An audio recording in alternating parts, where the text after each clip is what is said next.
ওম শান্তি। নিজেকে স্থিত করি, ভ্রুকুটি সিংহাসনে, আমার স্বস্থিতিতে।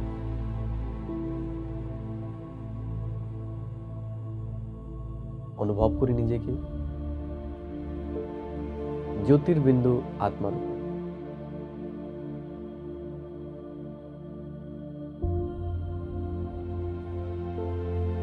এই শরীরের থেকে ডিট্যাচ,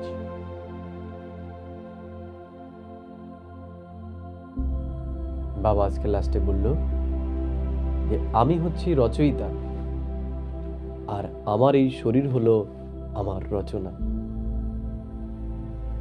এই রচনার ভেতরে রচয়িতার এতটাই ক্ষমতা যে সে যখন ইচ্ছা তখন রচনার আধারও নিতে পারে, আবার আধারকে ছেড়েও যেতে পারে। তাই বাবা বলল আজকে যে আমাদের এই অভ্যাসটা তীব্র মাত্রা, যেমন স্থূল বস্তুকে আমরা যখন ইচ্ছা তখন ধারণ করি এবং ছেড়েও দিই, ঠিক তেমনি এই শরীরের ভানটাকেও আমাদের যখন ইচ্ছা তখন গ্রহণ করতে হবে এবং যখন ইচ্ছা তখন এই শরীরের ভান থেকে নিজেকে মুক্তও করতে হবে। এখন আমি নিজেকে মাস্টার রচয়িতা রূপে অনুভব করছি, এই শরীরের স্রষ্টা, এই শরীরের নিয়ন্ত্রক।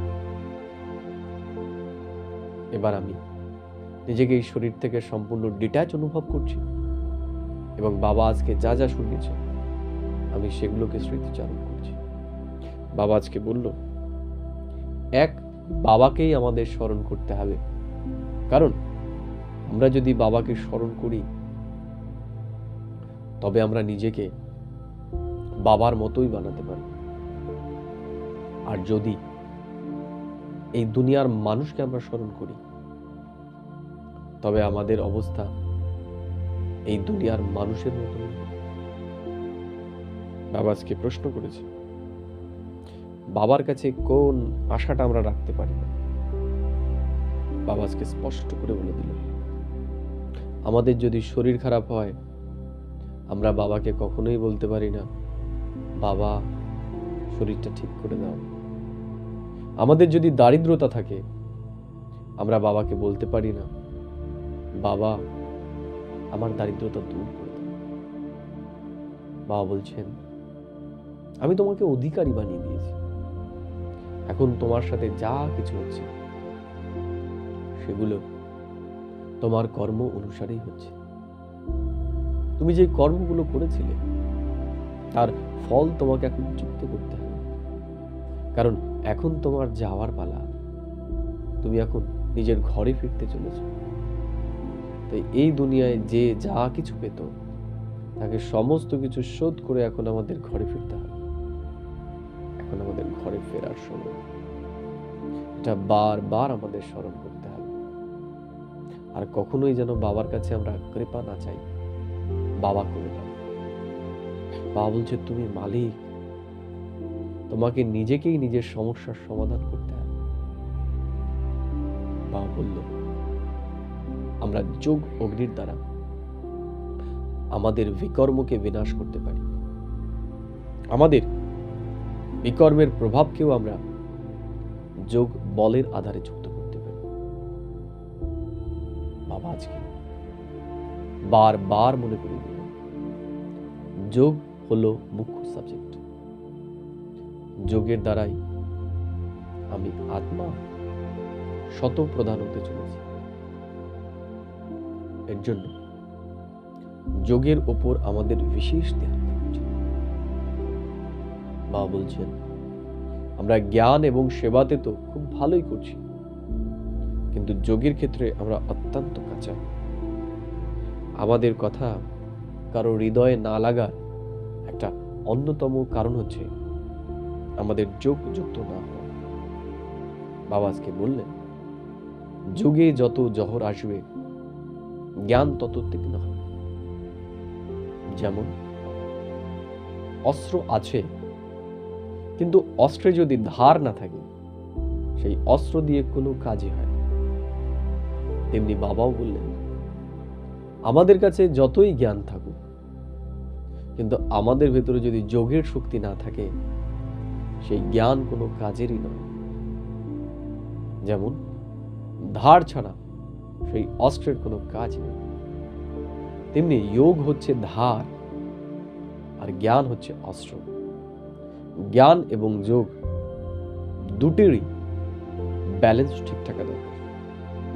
তাই বাবা আজকে আমাদের যোগ এর মহত্বকে বোঝালো।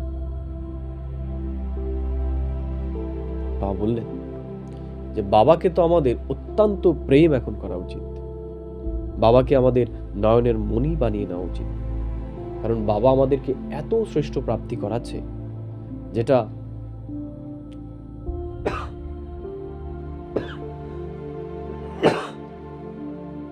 আমাদের ভাবনার অতীত।